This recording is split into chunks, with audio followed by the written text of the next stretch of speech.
Tuesday, your strength portion, it's going to be an every minute on the minute of strict press. You'll do a set of 5, a set of 4, a set of 3, a set of 2, and a set of 1. Record your heaviest weight. You'll have 2 minutes off, and we're going to do the same thing with a push press. 5, 4, 3, 2, 1, every minute on the minute, and then 2-minute rest, and then we're going to do the same thing for the jerk. You'll record your heaviest weight for each one of those movements. You really got to strategize with this. Whatever you end with for the strict press is not what you should start with for the push press. You want to make sure you're peaking for that last single to get your heaviest weight there. So again, whatever you get for a heavy strict press for that single, don't keep that weight on for the 5 push presses. I recommend lightening it up and then building back up. Same thing going from the push press to the push jerk. You're going to want to lighten it up and then build back up after that to record that weight. As far as keeping score, I'm thinking that we'll add all 3 weights together, but I'm going to talk to Sarah about that a little bit first to see what the best idea for that will be. So again, just to be clear, it's every minute on the minute of strict press. You'll do a set of 5. On the next minute, you'll do a set of 4. On the next minute, 3, so on and so forth until we hit the 1. You get 2 minutes off, and then we go to the next movement. We'll record your heaviest weight for each one of those movements. Points of performance for this. Most common thing that I correct people on is the front rack position. There's 2 things with the front rack position. The first thing is your hand position. Your hand position shouldn't be where we go from a clean, because if you go from there, it's going to be in too close to the shoulders, and we coach the elbows up in that front rack position after cleaning if you're going into your squat.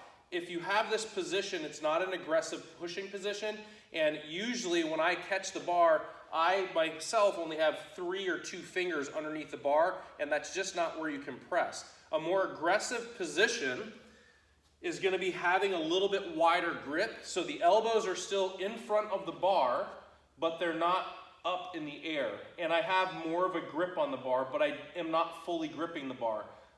Very few of you will be able to do that. Most of you will have it in the fingertips. Also notice, this is the second thing, and this is a big thing that I coach people on.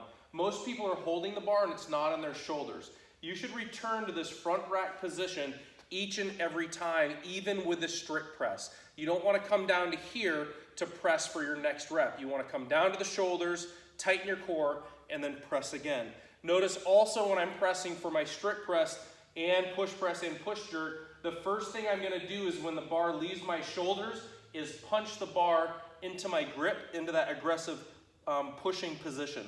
So strict press, tight core, I'm going to brace and press. Also, I'm flexing my legs and my glutes to stabilize as well, and pressing through at the top. For the push press and the push jerk, the movement's the same. We're just utilizing power of the hips to get the bar up. Therefore, you should be able to lift more weight with these movements. So push press is going to be a dip and a drive, up overhead. I reset and dip, drive. Our more advanced athletes, you'll notice, will come down and go directly into the next rep, which is completely fine. If you're newer at this movement, you should come down and get reset, making sure the bar is in the front rack position before going into the next repetition. For the jerk portion of it, excuse my fumbling, for the jerk portion of this, you can choose to do a push jerk or a split jerk. If you're a newer athlete, you should be refining the push jerk first and observing people doing the split jerk, maybe asking the coach the foot position for the split jerk, but make sure that you refine push jerking before advancing to split jerking. So for the push jerk, same thing, same hand position, same bar position in the front rack position, but for the push jerk, it's going to be a dip, drive, and re-dip. Again, I'm always making sure to brace my core, legs, glutes, dip, drive, re-dip. I fully extend and then reset the bar in the front rack position. For the split jerk, we're going to go into a pseudo lunge. So I dip, drive, and stomp out, back foot back, front foot forward, my front toe is in, my back heel is out. A lot of you that are new will drop the heel down. Before you reset the bar, correct the heel, and then it's always front foot first, back foot second, and reset into this position. Have fun with the strength, and again, we'll give you more details on scoring when you get to class.